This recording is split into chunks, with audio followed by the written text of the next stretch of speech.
president wa NUP abatumidde oba president wa DP Norbert Mao abatumidde siye president w'eggwanga naye oli adda wali olw'okuba ayagala kalulu kajajjatta nze tutamaguzi president wange Kyagulanyi era president wa Uganda Museveni n'atunula wali n'aseka n'akuba n'obulati ng'omusezi aliraanye erimbo naga nti babano bali kuki muli mu kusigala mabega mulonda bikojogo ng'ebyo mulonda ababaka abafu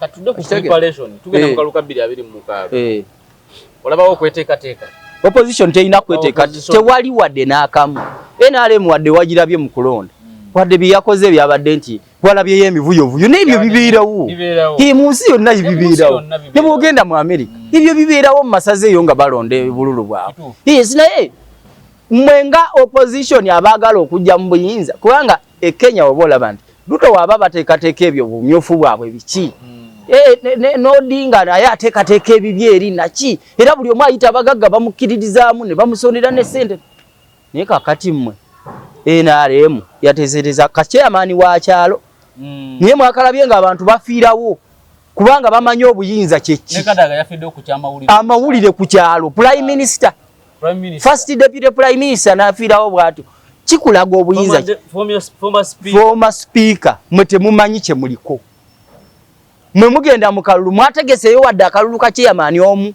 ku kyalo wali Magere president wammwe waava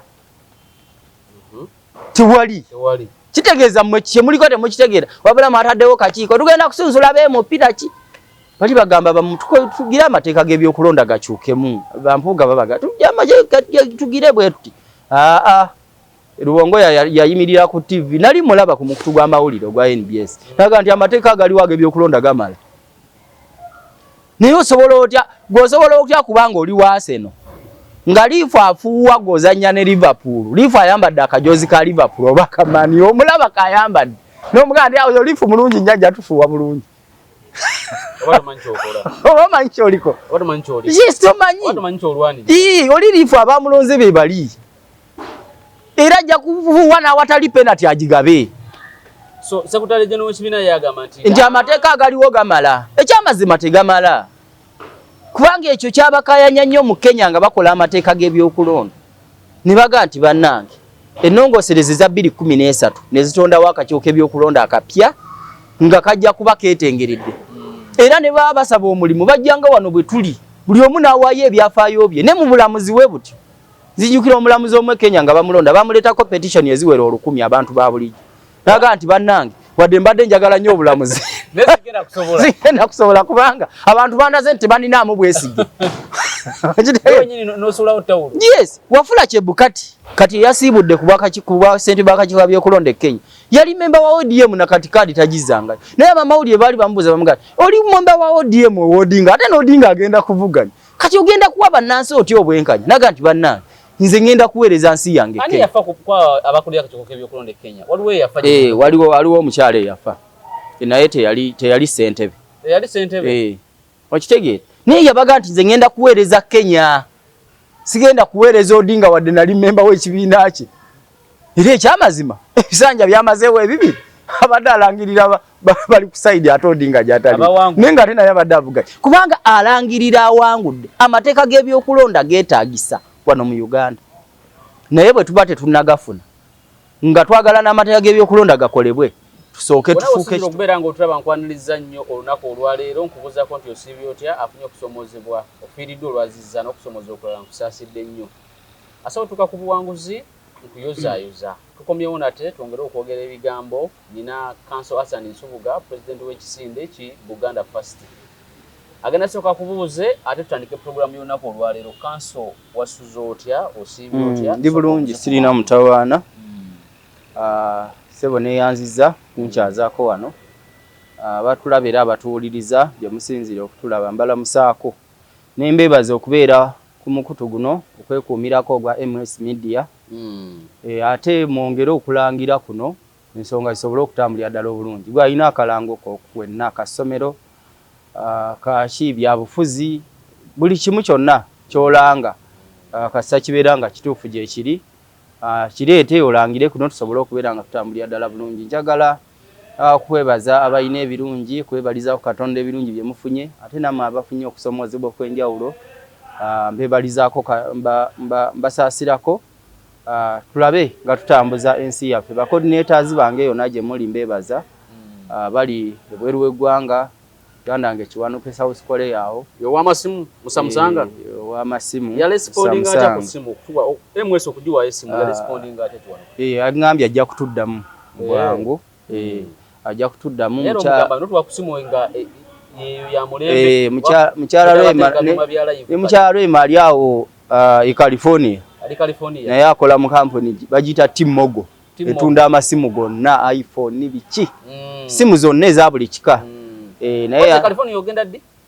nja kugenda mu Gw'omunaana okay naye wali yakutumidde yangambye nade mugamba nti MS yeetaaga essimu ey'omulembe nangambye essimu ze batunda ziri restricted balina okusooka ne bajja unlockinga okukola mu Africa wano nti naye ajja kulaba ku balala abatunda essimu ezabo tezijja mu Africa ekola mu America ekola mu America mukka kati oli ne bwagijjeeri n'agireta wano ne bakuweereza laptop tekola batunda laptop n'amasimu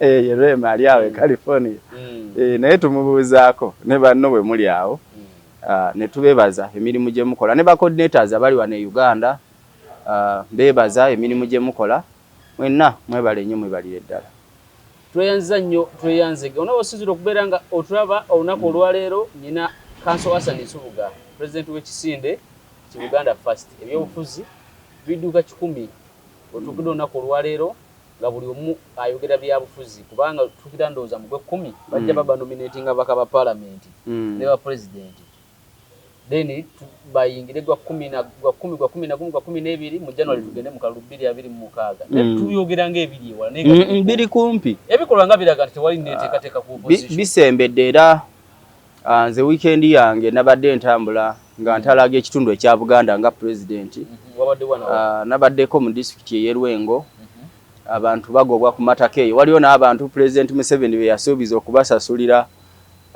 okuwa nannyini ttaka akasente abenga abaleka ku ttaka naye n'okutuusa kati yabisuubiza mu kalulu kali akaggwa nannyini ttaka yabalekako ng'alinda ekisuubizo kya President naye tasasulwa ng'eraba nga nti saawa yonna nannyini ttaka yabaga nti ngumiikirize ekimala ngenda kubajjako so abantu bali eyo bali mu kubonaabona abantu balina amazzi amacaafu banywa amazzi galinga ttaka abantu ge banywa na bisolo so abantu bali eyo bali mu kubonaabona naye nabaga nti tulina okubeera awamu okulaba nti buli we tubeera ekitole ng'abantu ba Buganda ensonga ezo nazona tujja kuzaŋŋanga tubeere ekitole ng'abantu ba Buganda tulabe nga tubeera tufuna abakulembeze kuba kati nalabye n'abakulembeze b'enaalema abaddeeyo nga bali ku Buganda sima Buganda for Museveni bali mu kuwaana buwaanyi basise namuju enjusi bezalumbye nga zibagamba muwaana biki bino gye muwaana bifu ate muwaana wane bitali sajja nkakoza yakiguddeko kamera ye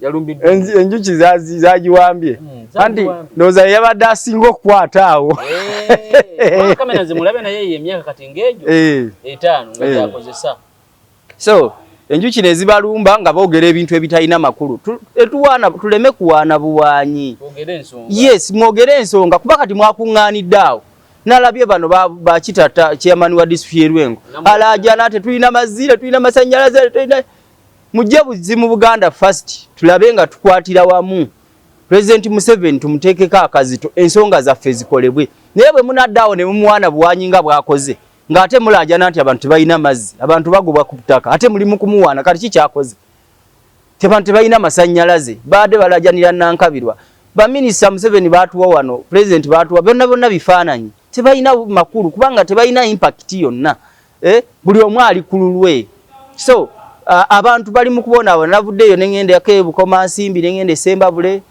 nentuwako emitiana eyo mu Busujju eyo ewali Kalwanga gyakiikirira abantu bali mu kubonaabona Kalwanga ne mu parliament tayogerangayo wadde ekigambo n'ekimu kakati ne weebuuza abo babaka ki naye miliyoni 10 bwe zijja ezo bazisika mangu 10 basika mangu bamuwanga Kivumbi basika bakola ki okitegeera so kati abantu baffe badde bakuumiddwa mu kubaguumaaza okubaguumaaza obuguumaaza ne bajjaawo ne bakubanga ebyo biraale ne babawo obuceere nalabe babawo obuceere n'obusooda tebiina makulu. Abo basse Namuju bali mu kkooti misango gya bubbi. Mubaka wa paalamenti bakwata n'obuwumbi bwa ssente mu nnyumba ofuna omusaala gwa ssente mmeka okubeera n'obuwumbi naye ng'abantu b'okiikirira bali mu kubonaabona. Kakati ffe ng'aba Buganda First kyatujjayo nti tulabe ng'ensonga z'Abannayuganda era ekiwandiiko tumaze okukibaga kyetugenda okutwala ew'omukulembeze w'eggwanga President Museveni tumugaye nti ensonga zaffe eziruma abantu ba Buganda ze zino. Okitegeera? Era twagala n'abaka ba paalamenti be tugenda okuwagira nga Buganda First nga batambulira ku nsonga za Buganda. Ensonga eziruma abantu ba Buganda z'abantu bankubidde okuva mu Ankole kuva mu Akyoli okuva mu Teeso nga banneebaza bwebaza. Lwaki olowooza bandibadde banneebaza bandibadde banvumirira otusosola ate ffe abeena ate kubanga bakirabye nti ffe twasigala emabega ate ng'abantu bonna abasinga obungi bakolera na wano ate ne baddayo ne bakulaakulanya ebitundu byabwe naye ate wano we bajja omusimbi ate wo ne wasigala nga tweyaguza lujjo tewali kiriwo. Okitegeera? So ebyobufuzi twagala tubizimbire mu kuweereza abantu tuleme kuzimbira byabufuzi mu kwefaako fekka.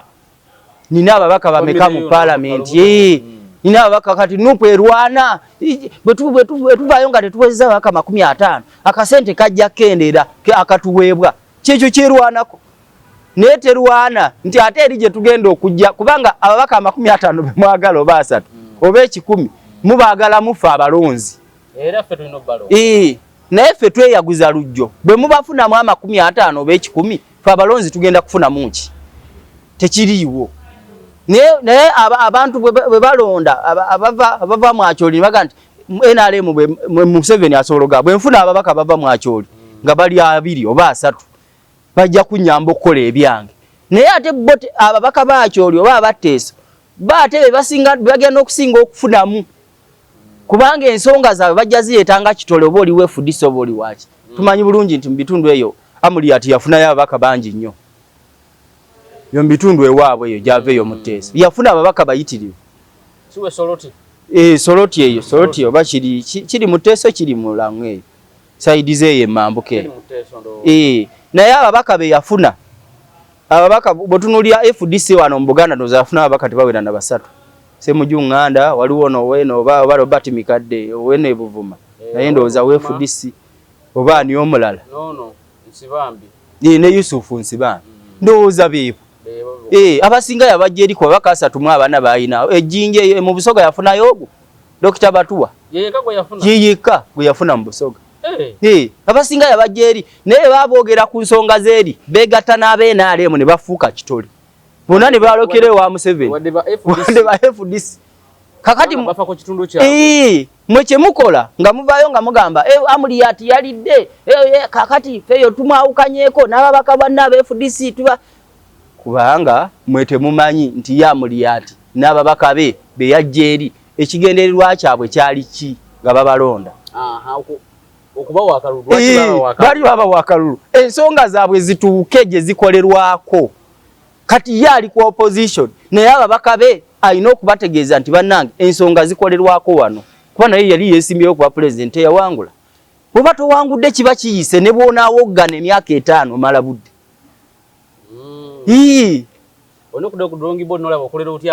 kati Odinga bwe bamala okumuwangula ng'addayo ku drawing board kakati okulonda bwe kuba kuwedde agenze ne mu kkooti ensukkulumu naye egambye nti byaggwa bwe bityo kyekiddako abantu bange emyaka 5 baviiremu awo nti nedda lwaki katulina okugenda wali we batemera newe mba siri president naye ekitundu kyange kijja kufuna bye kiteekeddwa okufuna. Omanyi nti Odinga abantu be bafuna kale nga 70% ku bibandi badde bafunye nga president. Okitegedde? Nga 70% bagifuna. 70% out of kala 100 nga yali mukulembeze. Nti bwe bandi badde 10 ku 10 nga bakifuna kati bafunako 7 baba tebafunye baba bafunidde no ddala kakati gwe wa Buganda gwe bakulonda wano nosigala mu kwewana Museveni twamuwangula abantu b'emyaka 5 bafunye eki 0 okuwangula ko mu Buganda kubayambye eki tewali naye okuwangulwa kwa Amuriat ewaabwe mu Teeso bafunye nawangulwa naye asobola okujjayo afazali 20%. Okitegedde? Kubanga ensonga yali ya teeso yonna nga bamu yali ya kitundu. Nga bawa ababaka. Kubanga bw'oba onoonya bwa president osooka kugamba abantu ba kitundu kye President Museveni asooka bankole nti bwe mmala okuwangula wano ate mmwe wammwe kubanga buli omuntu osooka kuyonja mu nnyumba yo. Bwekiri. Naamuli ati bwe yali anoonya akalulu yaga nti nze nsooka wano waffe etteeso. Okitegedde? Era kyova olaba nti ne ba Mike Mukula tebaamulwanyisa nnyo waabwe. Tibateekayo nnyo maanyi mangi kuba bamanya nti bw'anaawangula ffe ab'etteeso tukolera wamu nga kitole. Abantu bajja funamu. Okitegedde? Kitegeera. Nabbanja mu Bunyoro ne Bamatiya Kasaija baga nti ffe tulina kulonda wamu ng'Abanyoro. Abantu baffe b'e Bunyoro bafunemu. Okitegedde? Obwakabaka bwa Rwenzururu bwe baamala byagwawo nga biguddewo. Obadde okimanyi nti abantu bandibadde banyiivu nnyo nga bagamba nti 221 tetusobola kulonda NRM. Naye manyi ku Beiro wano. NRM neyezalweyo ng'omusinga akyali ku Beiro. Naye NRM yayezalweyo e Kasese. Anti lwaki? Kubanga baamanya nti bwe tunaabeera kitole era kasita NRM yamala okuwangula ekyaddako ki? Si musinga kuddayo waabo. Taliyo takola mirimu. Businga tebutambula. Yes, kubanga bakwatira wamu ng'ekitole. Ne baga nti ssebo ekisooka ku lupapula musinga waffe kudda. Bimu by'olina okukola. Era walaba bwe baatuuka mu biseera ng'omusinga akomawo Winnie-Kiza in fact y'omu ne ku baali abategesi b'omukolo ogwo. Yaliwo NRM oba anti kubanga bwe batuuka mu nsonga z'ebitundu byabwe babeera wamu ebyobufuzi bidde ebbali. Babeera kitole. Nga walabye mu kuziika Kazoola nti bwe batuuka mu kitundu eri ebya anti Mugisha muntu biteeke wali nowe NRM bisibe ku mpaji kati wante tuli mu byabufuzi tuli ku nsonga za kitundu. Yebane mu kuziika Kazoola. Okimanyi Kyagulanyi baamu mu akazindaalo. Baamu mu akazindaalo. Kubanga si waabwe gwe ne byewaffe obimanyi ogenda kwogera ku ki? Omanyi ebituluma ng'abantu bankole tobitegeera. Yes, tobitegeera. So ensonga ezo tuba tulina okumanya nti ensonga z'ebitundu byaffe zikwatiddwa zitya. Abantu abalala bali kitole mwe nga muli mu kwetemaatemamu buli omwana onya kafo NRM erwana Bobi Wine alwana buli omu tufuna akafo Mpuuga naye alwana kufuna kafo. Nalabye mukaako ng'aga nti ati gw'olina abaka 5 simanyi mu 7 au 12 simanya 3 mu ameka kati kogenda funa ki? So bakolera bitundu byabwe tebyafaako bonga bafa ku bantu b'ekitundu kye bavaamu. Mike Mukulu oli mugagga mu Teeso oyina n'ennyonyi ezitambuza abantu naki kampuni naye abantu b'ekitundu kyo bali batya embeera yaabwe ya bulijjo eri eti. Balina amazzi amayonjo. Golowooza lwaki ebyokugoba abantu ku mataka biri wano? Tewali. Era bw'ojja obukwakuliza President Museveni yagezaako neyo n'okugabayo eyo gundi si yali agabayo bano ab'amadivaani nga baagala kugula eyo balimireyo ebikajjo. Abantu baayo baagaana. Ne bamugamba nedda ssebe ettaka lyaffe togenda ddizanyirako. Ate aba aleeta mirimu mu kitundu. Baagaana ati bamuterawo obukwakulizo ng'ate oli tajja busobola. Abaana baffe balina okufuna emirimu balina okuba ba manager ba supervisor buli kimu ate ffe wano. Omusaala ate nga guwera. Ng'ate omusaala n'omusaala ne bateekawo n'omusaala nti manager afuna bweziti. Ko omusajja madivaani terujjasoboka. Wayi. N'akita. Kati ba Mike Mukula ne bagamba nti Afrika twekulanyiza ekitundu kyaffe. Kubanga bwe bamala okulonda bamanya ebyobufuzi biwedde. Tulinda myaka mirala 5 boodinge Kenya kye bakola. Bakalonzo kye bakola. Nje bwetumala okulonda. Tulinda emyaka emirala emeka? 5. Naye wakati mu myaka 5 abantu baffe baviiremu awo. Gavumenti ya Ruto tugireke etambule butambuzi ng'eri ku bakalenjini bokka. Nafa Abatukuyu. Abajaluwo. Tuno jiyingira. Yes. Tugabane ku keeki. Yensonga lwaki nti ne mu bibiina by'obufuzi bo ebiseera byabwe byonna batambulira mu mikago. Oli tava mu kibiina kye naye ayita ebibiina ebirala. Naye ebibiina ebirala bw'abiyita bisooka kuteeka nsonga za bitundu byabwe ku mmeeza. Okitegedde? Nze Jeema njagala kwegatta ne NRM. NRM empisa enje egatteko. Ab'ebusoga bafunamu. Jeema gyesibuka. Jeema gyesibuka. Ntufunamu ki ng'abantu ba Busoga ebituluma bye bino. Henali muganti wali mutawana kati gogenda kubeera prime minister osobole ensonga zeewamma okuzituusa obulungi ku keeki y'eggwanga naye ensonga zaffe ezituluma ze zino nti abataka ne bakkaanya nti ze zibaluma kubanga bo be babeera mu kitundu kakati ezo n'azitwala President Museveni Jema n'amugamba nti ffe waffe bugiri tetulina lifaalo Kalifalo kaliganga ate n'akaliyo tekali mu Ddagala Kasavinga district bugiri Kaliro Namutumba Buyende n'endala konna yakuke kalifala akamu kakati district zino twagala naffe tufune lifaale yaffe okiraba oba tufune ere center 4 nga y'amaanyi ng'egattibwako ne bwere center 3 obuli mu byalo abantu bagenda okutuuka eno nga waliwo basoose okufuna first aid obujjanjabi obusookerwako Okitegere kakati ffe wano kye tukola kasita tumala okuwangula tusigala batuwangudde oba tuwangudde ne musigala mugamba muba president nze nawangula ni president w'abantu nze nawangula president w'abantu baawa abakufuna muki mu myaka 5 nga keeki y'eggwanga abagirina ba kitundu kiri baba ebitundu ebirala bamala bagala tubadde ne Mawu nga candidate naye kyamazima mwakyoli Mawu tawangudde katufunye tutya ku keeki eno nagenda mu government amuli ati abeteeso tufunye tutya nga atula ne ba Mike Mukula tyatukolerewa mukulu w'ebulungi bw'ekitundu kyaffe era abeFDC be balonda mu teeso ewa muli ati bagenda kuddamu babalonda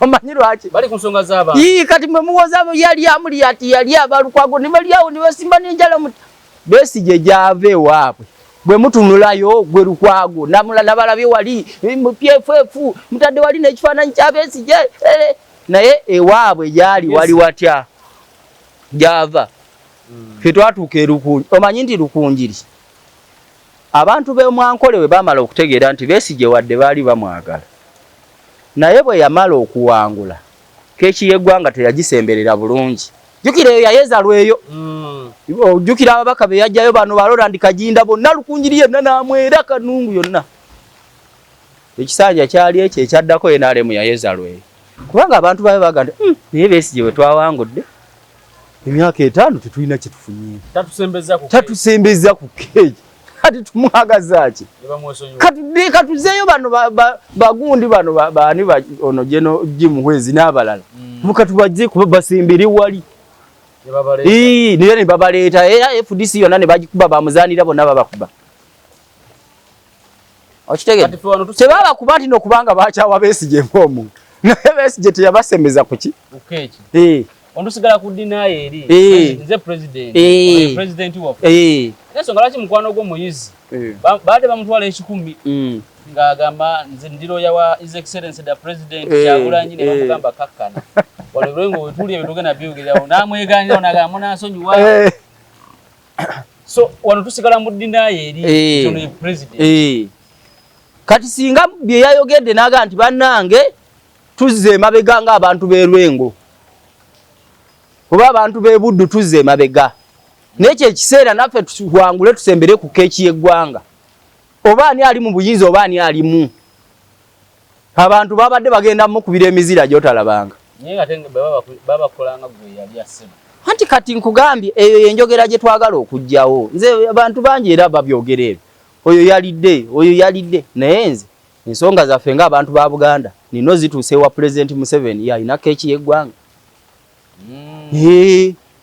toda mbino nti president wange Kyagulanyi Kinyatta bwe yakola handshake ne Odinga abamuvumirira baali bawana ate wano mu central abe bitundu ebira tebogera ko mwe balabanga abajege fefa bawana ate Uganda Uganda ne Nairobi ate walaba yo mujaluwo yenna era Odinga yabagamba eri njono obuyinza bwe bumuvaako gye budda gye tudda kyobola nti okuva ku Kibaki Odinga ojukira abantu abafa abasuka mu 127 nga Kibaki yabya akalulu ko Odinga naye ebyo byonna byakomekereza bitya Kalonzo Musyoka yakomekereza nga afuuse deputy president wani kulwa bakamba Odinga ne bamuterawo n'ekifo kya prime minister ekitaliyo ne yali running mate we mu biseera ebyo yali Ruto ne government Ruto najingira nga minister kubanga Odinga bamuwa prime minister ne bamuwa n'ebifo by'alina okulonda nga minister ye naga nti noze nsubuga noze gunti baje babeere ba minister mu government era abajaluwo bo tebakibala nti omusaayi gwabwe gwayikira bwerere amanyi baafunamu bali kukoze entuufu era baafunamu kati wana abantu ba Buganda baafa wano mu Kampala 54 government beyalaga abantu baabwe baafiira ki gwe bobabuuza n'obatuuka oli munnamawulire banoonye obabuuza abantu bamwe kye baafiirira mwakifuna bajja kugamba tewali baafiira bwerere kubanga tetulina kye twafunamu abaana baabwe babonaabona famire zaabwe zibonaabona bamama baabwe bazadde baabwe abamu be baali balabirira abantu baabwe bonna baasigala mu kubonaabona mu mazike naye bali baafunamu kuba baali ku kozi era tewawulira nkekenya nga balajana nti Odinga talina kyatukoledde kuba abantu baffe baafa mu 2007 bwe yamala okufuuka prime minister yabasangula amaziga ng'ekitundu ensonga zonna nga atula mu cabinet nga alina ba cabinet minister naye yini nga atulayo kekitema wano abajaluwo tufunira wano salamu bwoti abakamba Kalonzo aganze deputy president nafa abakambe okitegedde kubanga ono yali mu Kikuyu Kenyatta gundi Kibaki biseere kakati abakalenjini Ruto ye yabasakiranga kuba ya running mate Odinga era Odinga bafuka prime minister gwe yasooka okuwa ba cabinet minister Ruto yali running mate Odinga mukalulwa kuzi bannaye ebye Kenya birabye kati ne baba bakolegana wantu tekikwewunyisa okitegedde kubanga Ruto ekyamuyingiza abeere cabinet minister ngo Odinga amulonze kyali kyakutuusa nsonga gy'abakalenjini ku mmeeza fenga bakalenjini kwanga tufunako kubanga batubye babiri nze mbadde running mate tosaga abantu bakubye we nino luwana naawe kakati Kalonzo ye yali ali mu government ng'asuubiziddwa bwa minister bwe yakunga abakamba ne beekalakasa yawunzika afunye ate bwa deputy president yali alina yakunga bakamba ne beekalakasa n'Odinga n'akunga abajalu yawo bona onabasobola abasajja nga buli omwa kunze Odinga bokunze Buganda ndibwa kunze Busoga era kye kyafukamiza government ya Kibaki na nzikaka pense yali president wa South Africa ebiseera ebyo yali Thabo Mbeki yajje Kenya okubatabaganya nagati kati Odinga twale kya prime minister wadde tekiri mu ssemateeka naye kyateekebwawo mu kimpatiira okulaga nti abantu abajaluwo nammwe mukakkane nammwe kukeeki kwemuli mwere abamu mu government mwe kifaananyi kiba kinene muba muli prime minister bulungi nnyo kakati abakamba ate mwe mugamba ki deputy president wamu kyovoolaba nti emikago egyo gigasa abantu nti Gachagua ne bwe yafunye obutakkaanya ne Ruto n'amugoba Ruto yabadde talina kyakola ne bwe yandibadde ayagala nnyo abakalenjini yabadde alina kukomyawo mujalu mu Kikuyu era yakomezaawo Professor Kithure Kindiki n'amugya kuba minister ow'ebisonga ez'omunda n'amuteeka kuba deputy president ate n'ekya minister w'ensonga ez'omunda era n'akiddiza mu Kikuyu keeki yabo balina okusigala nga bagifuna myaka emeka eyo tunaabiraba oluddako kati bwe batabuka mu kisanja ekiddako ate teweewuunya nga badde deputy president ate kati aliwo Odinga no ndi Ruto yali running mate Odinga tebyewuunyisa Kenya so bana Kenya tebasinga okufaako services ezisooka kubanga mu 2 kati kankuwa ebyokulabirako mu 2 nga Mike nga Daniel Teach Arap Moyo asiibule Kenya abeesimbawo ku lw'ekibiina kya KANU baali 2 Uhuru Kenyatta ng'era ya running mate we yali Ruto kati mukalwako Kibaki ke yabakuba mu 2 emeka kakati era nzijukira nga Kenyatta yanyumya yaga nti bwe baali balangirira ebivudde mu kulonda yadduka mu kisenge kubanga bo baali baana ba mu State House yadduka mu kisenge kya Moi namuga nti muzeeye bigenda maaso betulaba eri naawe byolaba wano nga tukakwate munanga nti oyo demokrasia bana Kenya gwe balwanirira mulinde namwe yo maaso mulijja muwangwe ninga yali alina obusobozi bukakwata mu bano bakandidate bene bawangwe era bakomawo oluvannyuma Kenyatta n'awangula ng'era Ruto ye running mate we mu kisanja ekiwedde ebisanja bibiri babaddeko nga bombi ng'oli era bibiri Ruto yabadde running mate Alongo Dawe n'amuvubaako ekisanja ekizeeko ekyokubiri kyagenda we kyatandikira ndowooza bakoleganayo wiiki ng'emu eyaddako ne bafuuka kabwanango naye ng'ono ye vice president deputy president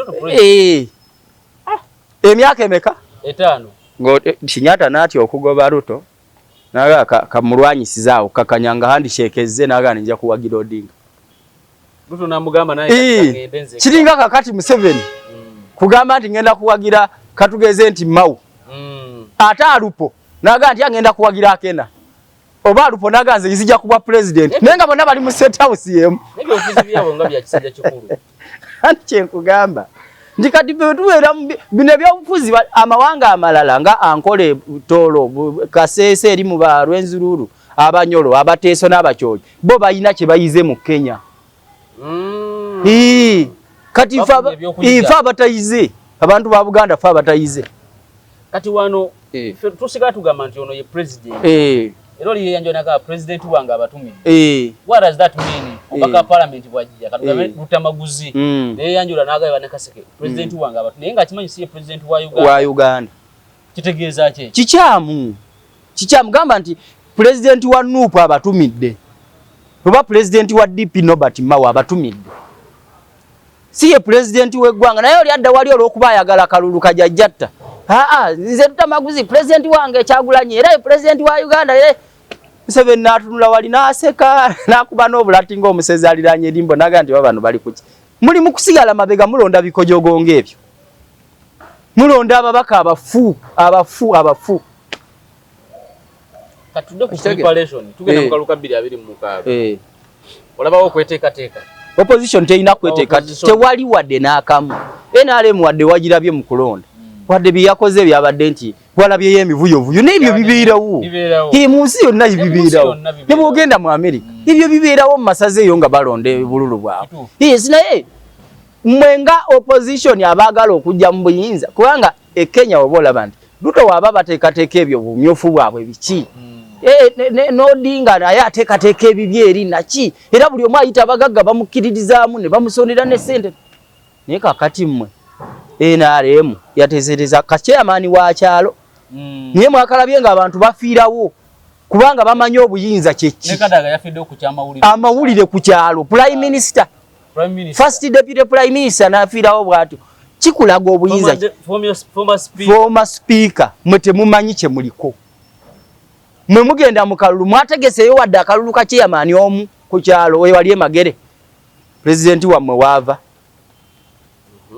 tewali kitegeeza mmwe kye muliko temukitegeera wabula mwataddewo kakiiko tugenda kusunzula beemu pitaki bali bagamba tugire amateeka g'ebyokulonda gakyukemu bampuuga babaga tugire bwe tuti Rubongo yayimirira ku TV nali mulaba ku mukutu gw'amawulire ogwa NBS naga nti amateeka agaliwo ag'ebyokulonda gamala naye osobola otya kubanga oli wa Arsenal nga Liifu afuuwa gozanya ne Liverpool Liifu ayambadde akajozi ka Liverpool oba kamani omulaba kayambadde n'omuganda awo Liifu mulungi nyanja tufuuwa bulungi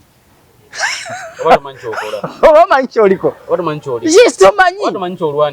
oli Liifu abamulonze be bali era ajja kufuuwa n'awatali penalty agigabe so Secretary General w'ekibiina yagamba nti amateeka agaliwo gamala ekyamazima tegamala kubanga ekyo kyabakayanya nnyo mu Kenya nga bakola amateeka g'ebyokulonda ne baga nti bannange ennongoosereze za 2013 ne zitondawo akakiiko k'ebyokulonda akapya nga kajja kuba keetengeredde era ne baba basaba omulimu bajjanga wano bwe tuli buli omu n'awaayo ebyafaayo bye ne mu bulamuzi bwe buti zijjukira omulamuzi omwe Kenya nga bamulonda bamuleetako petition eziwera 100 abantu ba bulijjo naga nti bannange wadde mbadde njagala nnyo obulamuzi zigenda kusobola kubanga abantu bandaze nti tebaninaamu bwesige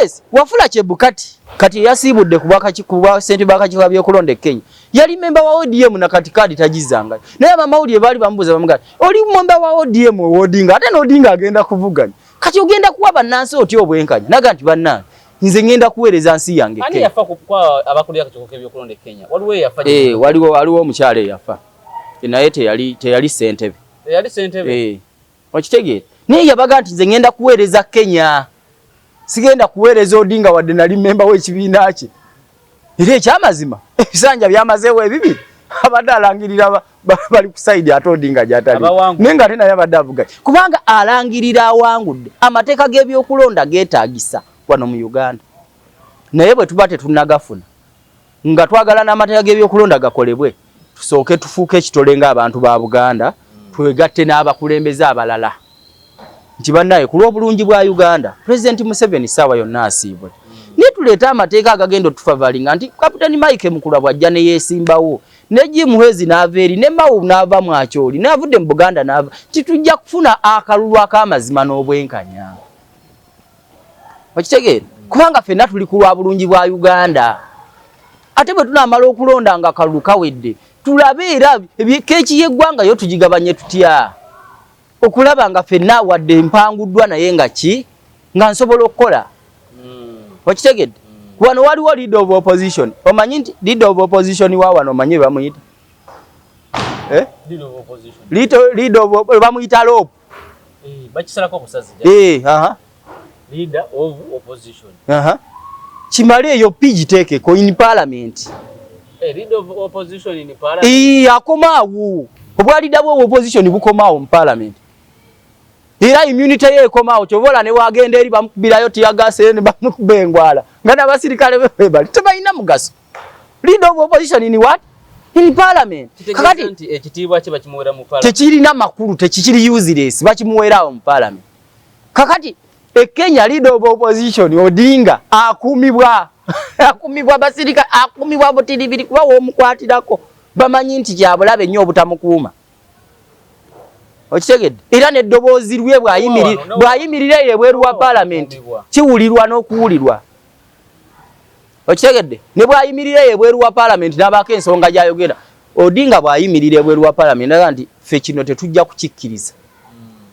lutamukubirirawo essimu namuga nti ate muzeeyo wadde kyekiganya ati kyati ne Mombasa muyina emisolo gye mwayo tiffe tetujjanda kugikkiriza ti tetufaayo gye emisolo giveewo giveewo tetwagala lwaki mwataddewo emisolo egyo okitegedde endowooza naye wano eno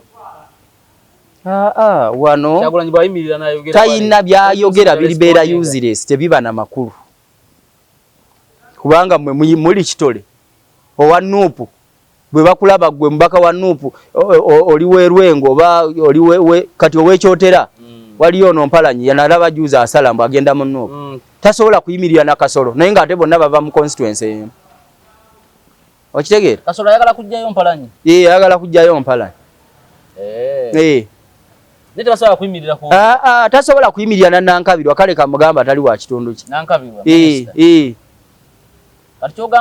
nti Ssenyonyi n'okusemberera Nankabirwa yakitya nti oba abeeko ensonga zagwe nga minisita w'amasannyalaze ensonga zegundi ziri bwe ziri Alani Mayanja n'agenda ewa minisita w'amasannyalaze ti abantu basabye amasannyalaze naye ensonga zino atya bajja mugamba alidde kakati abajja okugamba olidde bannabyabufuzi bano bakajajjata naye omuntu oli omulonzi akulonda yajja kulaba nti obuweereza bw'omwetaaza obutuuse mu kitundu kye bumuganyule okitegedde minisita w'amazzi Sekindi Basewungu bati omusemberera kubanga WNRM naye nga district gyavaamu yonna ejjudde ba Nuupu naye yo olw'okuba WNRM abantu beewaabwe bakyanywa na bisolo ngate minisita w'amazzi yes kubanga ababaka tebamutuukirira tebali kitole ku nsonga ezaabwe anti waba talina kyasobola kusalawo bwe mumutuukirira mumugamba ekintu eki ffe ng'ababaka b'ekitundu katwekuŋŋaanye tugende wa president ogwo musango muloope ssebo okitegedde fayiro yo baba bagiguddewo ssebo anti kati kyenkugamba kati ffe ng'aba Buganda First tetugenda kukkiriza kitundu kyaffe kusigala mabega asa nesubuga ndi mukunonya wano order paper ya parliament olwaleero parliament egenda ku resuming after a month ebimu ebiri ku order paper lyebbago ly'etteeka ery'amagye erya court martial ligenda kukomawo njagala laba wano liri namba mmeka nakirabyeko erikomawo leero era parliament ekomawo leero saa 8 ez'emisana ayino order paper ngifunye saa 8 parliament bwegenda okubeera nga edda liri namba the Uganda People's Defence Force Amendment Act 2025 Honorable Minister of Defence and Veteran Affairs. Now Jackson or both. Ekisooka okukomyawo ebbago lino bagala lifuuke etteeka gavumenti kiki kyerwana ne kyegoba kakati ebyo byonna byandibadde tebibeerawo naye biva mmwe kukulowooza nti mwe mugenda kulwana ne gavumenti okumala ekiseera kyonna nga mulwana bulwanyi na gavumenti bino byandibadde tebibeerawo ebyebbago kuba lyaki era bw'okisa Kenya n'amala akireeta Ruto eyo parliament bajjokya ne State House ne bagirumba tikyetaagisa nakwetaagisa bamubuuza lyaki kati ono alireeta yetayina musango ndaba musango okuteeka ku bano anti ono alireeta tomuteekako musango embeera gy'otondawo esobola okuteeka embeera gwe gy'otondawo esobola okuleetawo ekitandibaddewo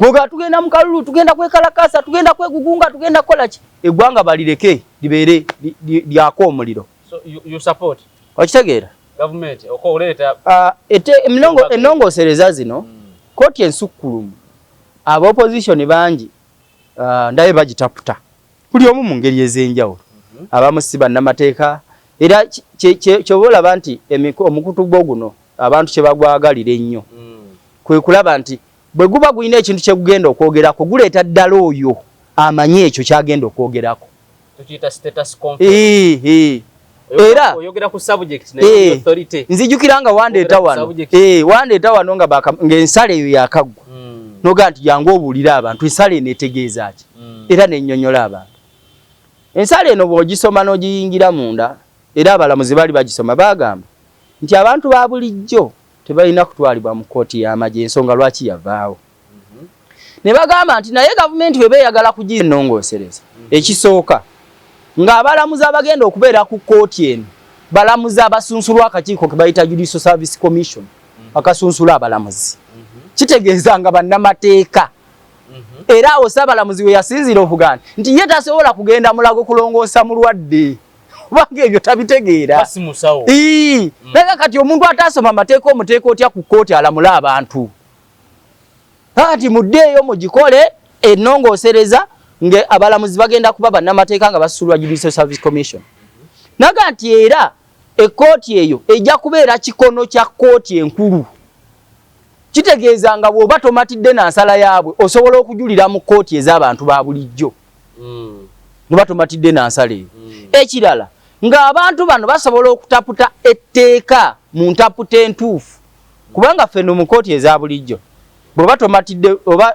mulina akawaayiro ke mutakkaanyizzaako nako musaba nti tugende mu kooti etaputa ssemateeka etutaputira akawaayiro kano era ne bano bakabaziguluka gye baddukira kiki kooti zino eza bulijjo ziremeddwa kukola ki kooti marshal gye bakomyawo kye balowooza nti yesobola okiggusa nze sikirabawo naye kooti marshal eno nze ekisooka bwe beekomawo twagala bagoberere ebiragiro bya kooti ensukkulumu so tovumirira kukomyawo kooti marshal njagala sifaayo beekomyewo batekomyewo kubanga era erina okubeerawo olw'ensonga nti abalamuzi bwe baali basala baga nti abantu abalina okugenda mu kooti marshal bannamagye nti era terina kuyitibwa na kooti erina kuba disciplinary committee akakiiko akakwasisa empisa mu magye nti naye bwe muba mwagala okugiyita kooti muyina okuba nga abatuulako balamuzi abamanyi amateeka nga bwe tunaagamba nti Matiya gwe musimbye wano mu kooti eno muntu wa bulijjo bali we bawakana nga muga tugende mu kooti etaputa ssemateeka etutaputire ddala Matiya ono omuntu wa bulijjo ayina okuba nga awoleza mu kooti eno era we munaakabasomera nti bannaye akawaayiro 135 kagamba nti omuntu wa bulijjo talina kuwoleza mu kooti eno ng'omulamuzi atudde wali mu kooti maasha akategeera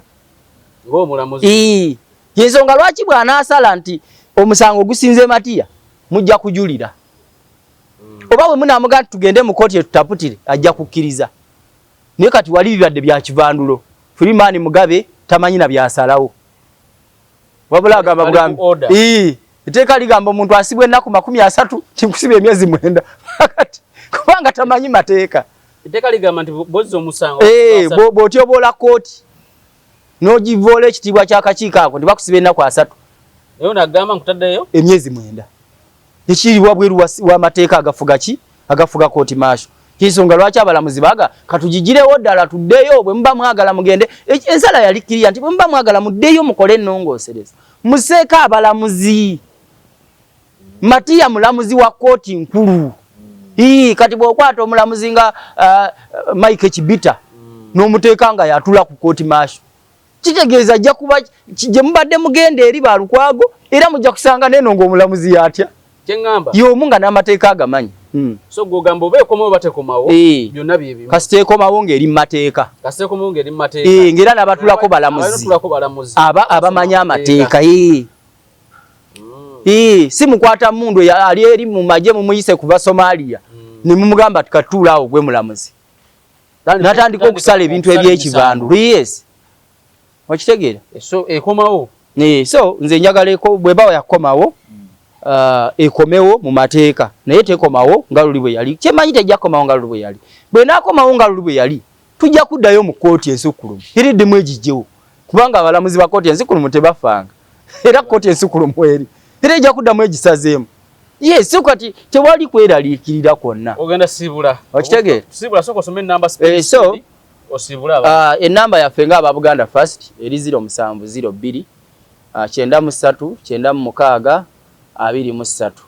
Eri ku WhatsApp naye ne bw'okubako WhatsApp ne bw'okuba direct call basobola okukwata naye WhatsApp eyanguyirwa nnyo. Ojjukira kye twayogerako wano mpa eddakiika emu yokka. Mbeeko ke nkugamba. Byuma bye bikuwa eddakiika. Anti eddakiika emu. Gikozese. Eddakiika emu. Omanyi nti Alani.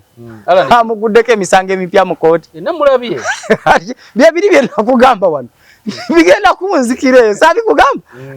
Kati birivumbuka. Yalese emisango emipya era nkukakasa. Ne beyiro yo ya Alani egenda sazibwa amaddeyo mukomera. Are you sure? Kubanga emisango emipya tajja kwetaaga asabe beyiro bupya. Emisango egyo emipya mbu yavugirira obutujju mu Kampala. So yes. So byonna biva kukunanaagira kuyananaagidde wali. Ngayogera ebintu byatakola ki? Singa yamuganya nagala neze simanyi. Nze byongamba sibitegeera. Bwabyogedde gwakola ki? Bode butukutte. Bwabimanyi. Bode butukutte. Enamba amaze gisoma? Ngisomye enamba. Tukomye wano leero.